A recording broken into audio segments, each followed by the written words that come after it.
Alright guys, today I'm going to be showing you guys how to draw the vertical road profile in your profile view here for any corridor. So once you get to the step, you're going to want to select your profile view and then select Profile Creation Tools.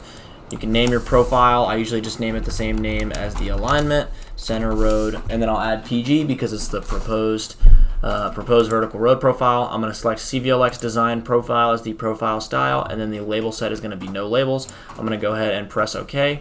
Then it's going to open up my profile layout tools here. If this gets closed, you can select the profile in your profile view and select Geometry Editor to reopen it.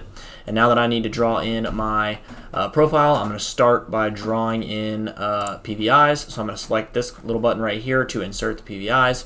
I'm going to start at the beginning of our profile, and then I want it to come in at a 6% slope or less. So I'm just going to kind of click out here in space, and then it needs to drop down here roughly to there. It needs to come flat across, and then slope back down, and then a steeper slope back down, and then tie back into our existing surface at the other end. So I'm going to go ahead and hit escape. Now I need to add in my curve, so I'm going to come to this little button here, click this drop down and select Free Vertical Curve Parabola. I'm then going to select the beginning and second entities and then click and drag in order to drag my curves. They'll disappear once it becomes an invalid curve, so I'm just going to go ahead and drag that guy. I'm going to select this guy and this guy. Sometimes it doesn't want to select for it, so I'll try one more time. This line and this line, again, click and drag.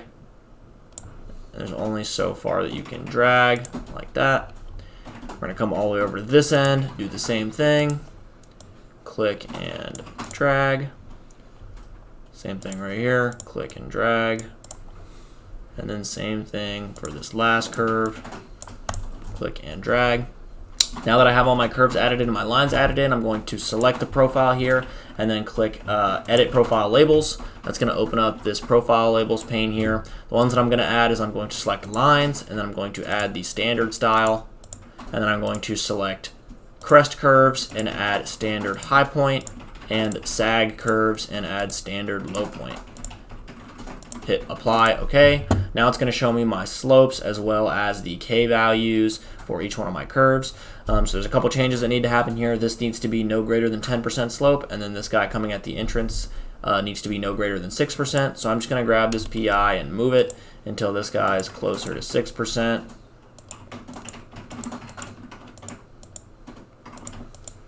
So back this way, something like that. And then this guy needs to be 10%, so it needs to come this way. So there we're at 13%. There we're at closer to 10%, and you can click and drag your PVIs as much as you need. And then you can select this little circle button to increase the K value of your curves here. So this one probably needs to be closer to that. Same thing with this K value here, definitely needs to be a little bit bigger. K value of 18, K value of 8, both of those are pretty much okay. Okay, and then I'm going to come over here as well, and then you can click and drag with this little center triangle here to move the PVI itself, or this center circle here to change the K value of the arc. So that just made a really, really big K value, which is fine.